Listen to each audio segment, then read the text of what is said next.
Kembali lagi dengan saya, Melda Aulia. Saya mahasiswi dari Universitas Muhammadiyah Marobungo, Fakultas FX, Prodi Bisnis Digital.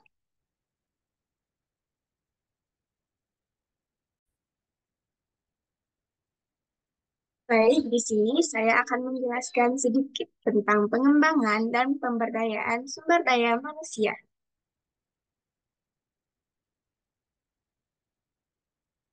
Pengantar umum pengembangan sumber daya manusia.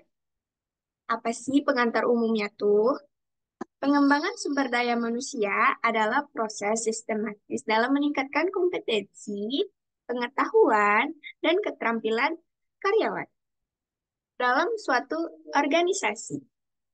Secara umum, pengembangan sumber daya manusia berhubungan dengan penarikan rekrutmen, seleksi, penempatan, pengembangan, kompensasi, mempertahankan, mengevaluasi, dan mempromosikan di dalam organisasi. Pengembangan sumber daya manusia dilakukan untuk membentuk personal yang berkualitas tinggi dan loyalitas kerja pada organisasi. Strategi pengembangan sumber daya manusia perlu dilakukan di era globalisasi, seperti sekarang ini, dan mencakup pendidikan, pelatihan, dan kemajuan karir yang disesuaikan dengan kebutuhan keterampilan dalam organisasi. Tujuannya, pokok program pengembangan sumber daya manusia ialah meningkatkan kemampuan, keterampilan, sikap, dan tanggung jawab karyawan sehingga lebih efektif dan efisien dalam mencapai sasaran program dan tujuan organisasi. Kompetensi praktisi dan pengembangan sumber daya manusia. Pertama, pengertian.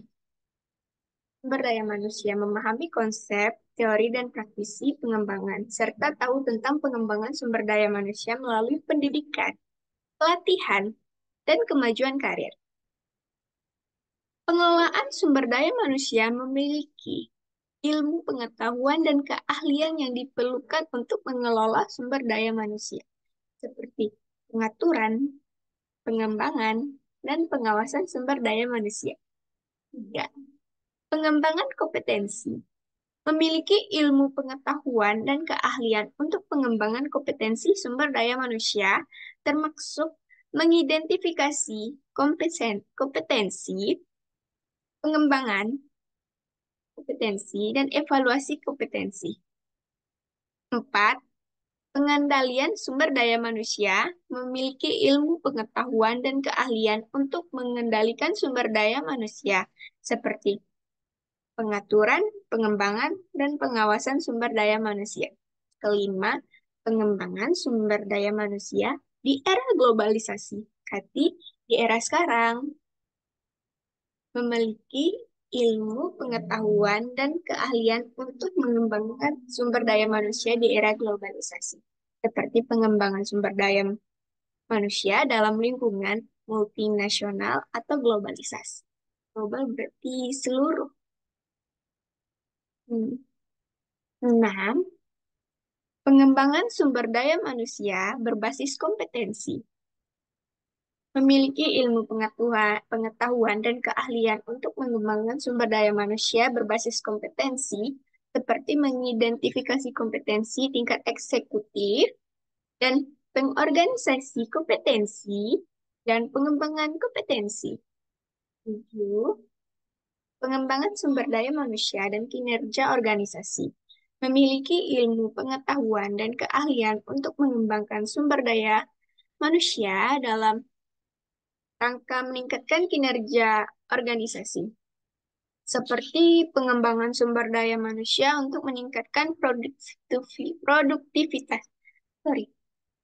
8. Pengembangan sumber daya manusia dan kualitas sumber daya manusia memiliki ilmu pengetahuan dan keahlian untuk mengembangkan sumber daya manusia yang memiliki kualitas tinggi, seperti pengembangan sumber daya melalui pendidikan dan pengembangan kompetensi.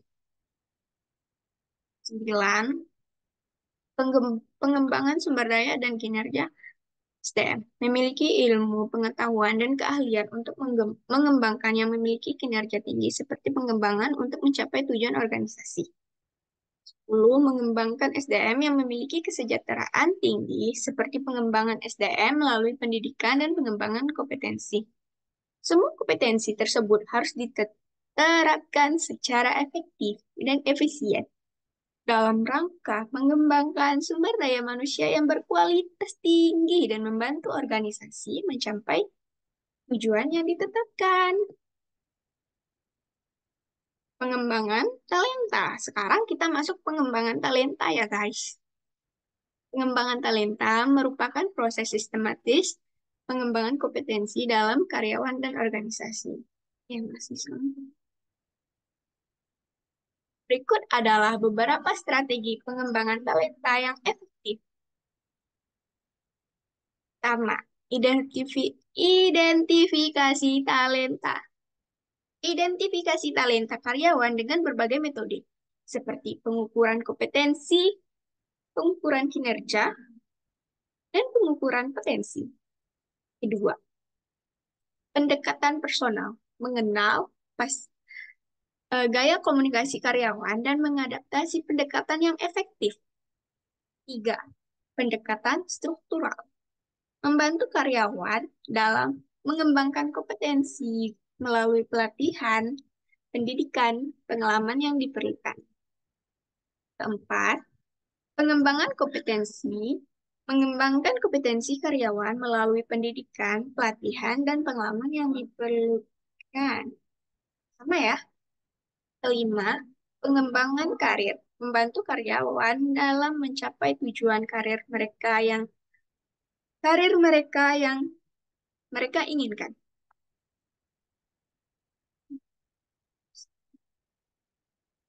Keenam, retensi talenta, mempertahankan talenta dalam organisasi melalui pemantauan, perubahan, dan manajemen suksesi.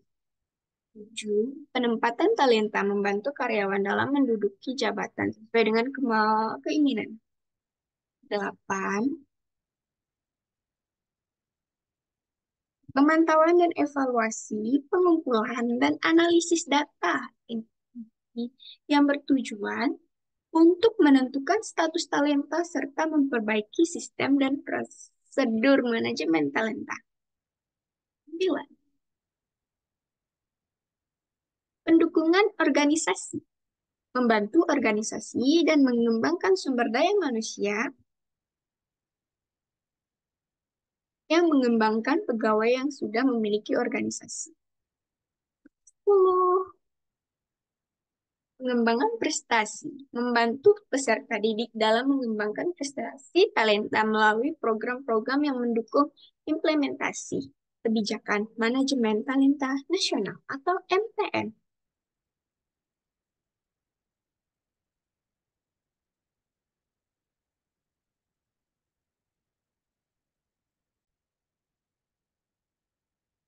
Oke, terakhir kita memasuki di tema budaya organisasi. Budaya organisasi merupakan sistem atau karakteristik yang unik untuk yang diperluas oleh kelompok orang di dalam organisasi. Ini sangat berhubungan dengan reputasi perusahaan atau organisasi di lingkungan luar. Budaya organisasi berbeda dengan budaya suatu wilayah atau negara berhubungan dengan kebiasaan tradisi. Maaf sekali, ini saya membuat videonya di saat siang hari dan ada tukang kerja. Jadi mohon maaf. Baik, saya akan melanjutkan. Organisasi adalah kelompok yang dari berbagai latar belakang yang bekerja sama untuk mencapai tujuan bersama. Dalam hal ini, budaya organisasi adalah seperangkat keyakinan dan sikap yang berkembang dan diyakini oleh anggota. Keyakinan dan sikap tersebut membedakan organisasi tersebut dari organisasi lainnya. Budaya organisasi juga dapat didefinisikan sebagai filosofi, ideologi, nilai-nilai asumsi, keyakinan, harapan, sikap, dan sistem yang umumnya dimiliki oleh anggota. Budaya ini juga dapat menyebabkan ketidakpastian dan meningkatkan biaya operasional jika tidak dikendalikan dengan baik. Budaya organisasi yang humanis adalah jenis mengutamakan kebutuhan karyawan dan lingkungan kerja yang positif. Dalam budaya ini, memberikan perhatian yang besar pada kesejahteraan karyawan dan menciptakan lingkungan kerja yang aman dan sejahtera. Organisasi yang menganut budaya ini cenderung memiliki karyawan yang lebih produktif dan lebih bertanggung jawab. Budaya organisasi juga dapat mempengaruhi prestasi kerja perusahaan dalam jangka panjang. Budaya tersebut berkembang dengan mudah, walaupun sulit untuk diubah, budaya organisasi dapat dibuat untuk lebih meningkatkan prestasi kerja.